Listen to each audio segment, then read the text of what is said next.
இட்லி அவிச்சு கடலையை வறுத்து வச்சுட்டோம். சட்னி அரைக்கலாம்னு பார்த்தா இந்த நேரம் பார்த்து கரண்ட் போயிருச்சே. சரி, இன்னும் நேரம் இருக்கு. கரண்ட் இல்லாம ஒரே வெக்கையா இருக்கு. கொஞ்ச நேரம் வெளியே போயிட்டு வருவோம். ஏ எப்பா இந்த கரண்ட் இல்லாம உள்ள இருக்க முடியலையே. ஏத்தே வந்துட்டா இவ ஒருத்தி. ஏத்தே நொத்தே நிக்கிட்டு என்ன?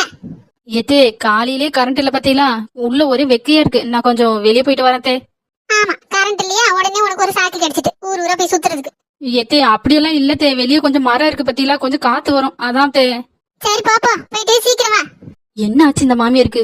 எள்ளும் கொள்ளும் வெடிக்குதப்பா மூஞ்சில. நமக்கு எதுக்கு வம்பு? நாம போயிருவோம். ஏதாவது ஒரு சாக்கு வேணும் அவளுக்கு வெளியே போறதுக்கு. புஷ்பகா, அடடே சின்ன பொண்ணு, வா வா. என்னக்கோ இங்கனே உட்காந்துருக்கிய? அட கரண்ட் இல்ல பாத்தியா, அதான் இங்கன காத்தோட்டமா உட்காரலாம்னு வந்துட்டேன். சரி சின்ன பொண்ணு, சமையல் வேலையெல்லாம் முடிச்சிட்டியா? இட்லி எல்லாம் அவிச்சு வச்சுட்டேங்கா. சட்னி அரைக்கிறதுக்குள்ள கரண்ட் போயிட்டு, அதான் கொஞ்ச நேரம் காத்து வாங்கலாம்னு இங்கிட்டு வந்தேன்.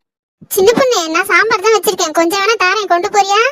ஏக்கோ அதெல்லாம் வேணாக்கோ. இப்பதானே மணி 7 ஆகுது. என் மாமியார் 8 மணிக்கு தான் சாப்பிடும். அதுக்குள்ள கரண்ட் வந்துரும்க்கா. நான் சட்னி அரைச்சிக்கிடுவேன். கடலையெல்லாம் வறுத்து வச்சாச்சு. கரண்ட் வந்த உடனே அடைச்சிட வேண்டியதுதான். அட என்ன இது, டிவி இல்லாம ஒரே போர் அடிக்குது. என்ன செய்ய? சரி, அடுக்கலையில போய் பாப்போம். மருமவ திங்கிறதுக்கு ஏதாவது வச்சிருப்பா. என்ன இது ஒண்ணும் காணல? அட கடலை காலங்கத்தால மொறு மொறுன்னு சாப்பிடறதுக்கு நல்லா இருக்கும். புஷ்பகா, என்ன வசந்தி காலையில இந்த பக்கம்? என்ன வசந்தி கையில கிண்ணத்தோட வந்திருக்க? ஏதாவது கொண்டு வந்திருக்கியா? சின்ன பொண்ணு, அதெல்லாம் ஒண்ணும் கொண்டு வரல. வாங்கிட்டு போறதுக்கு தான் கிண்ணம் கொண்டு வந்திருக்கேன். ஏ அம்மா, ஓசியிலே குடும்பம் நடத்துதாலேமா. அதானே பார்த்தேன். நீ என்னைக்கு கொண்டு வந்திருக்க? புடிங்கிட்டு தானே போவ? அட போ சின்ன பொண்ணு, சும்மா காமெடி பண்ணிக்கிட்டு இருக்க. இதெல்லாம் என்னதான் ஜென்மமோ, கொஞ்சம் கூட சூடு சொரணையே வராது போல. புஷ்பகா, உங்க வீட்ல இன்னைக்கு சாம்பார் தானே? ஆமா முடி, எப்படி கரெக்டா கண்டுபிடிச்ச? எக்கோ, உங்க வீட்டு சாம்பார் வாசம் எங்க வீட்டு வரைக்கும் வீசுது. உங்க சாம்பார்னா எங்க வீட்டுக்காரங்களுக்கு ரொம்ப பிடிக்குங்க. அதான் கொஞ்சம் நான் வாங்கிட்டு போலான்னு வந்தேன். சரிடி, தாரேன், வாங்கிட்டு போ. இந்தாடி, கொண்டு போ. ரொம்ப தேங்க்ஸ்க்கா.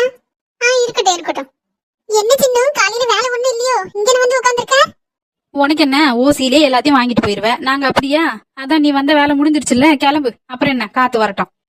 வேலை இல்லாம ஒன்னிய போய் கேட்ட பாரு, என்னையும் சொல்லணும். சரிக்கா, நேரம் ஆயிட்டு. கரண்ட் வந்து இம்புட்டு நேரம் ஆயிடுச்சு. என்ன பண்ணிட்டு இருந்தேன்னு என் மாமியார் என்னைய புடிச்சு கத்தோம். நான் வரேன். சரி சின்ன பொண்ணு, போயிட்டு வா.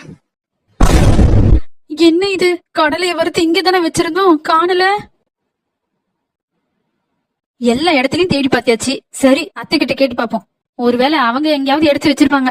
எம்மா, அவசரப்பட்டு அம்புட்டு கடலையும் அள்ளி தின்னது தப்பா போச்சு. எத்தே என்ன? எத்தே, சட்னி அரைக்கலாம்னு கடலையை வறுத்து கிச்சன்ல வச்சிருந்தேன். நீங்க எதுவும் பாத்தீங்களா? ஆமா, எனக்கு வேற வேலை இல்ல பாரு, நான் ஒண்ணும் பாக்கல. என்ன இது, இந்த மாமியாருக்கு மூஞ்சே சரியில்லை. சரி, நேரம் ஆயிட்டு. இனியும் கடலையை எதிர்பார்த்துக்கிட்டு இருக்க முடியாது. தேங்காய் சட்னியே வச்சிட வேண்டியதான். காலையில தான் ஃபுல்லா மாப்பு போட்டோம். ஆனா இந்த ஹால்ல மட்டும் ஒரே வாடை அடிக்கி. மருமவ கண்டுபிடிச்சிருப்பாளோ? நம்ம தான் சமாளிச்சிட்டோம்ல. எத்தே, சாப்பாடு ரெடி ஆயிட்டு, சாப்பிட வாங்க. எனக்கு வேண்டாம் மருமவளே, நீ சாப்பிடு, நான் போறோம் சாப்பிடுறேன். ஏன் வேண்டாங்கிறீங்க? வேண்டாம்னா விட மாட்டியா?